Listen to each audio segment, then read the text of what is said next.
Assalamu alaikum my all lovely members. How are you all? Today I will show you how we will make clouds and raindrops with the help of apple and grapes. Here we go. Here is an apple. We cut the apple in round shaped slices. Put it here.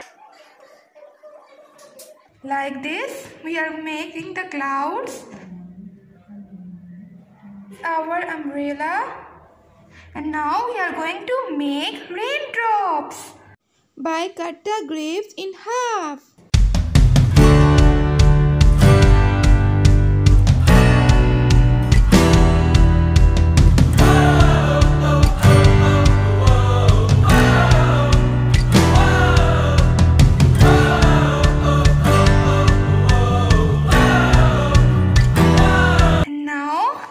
Clouds, umbrella and raindrops are ready to present.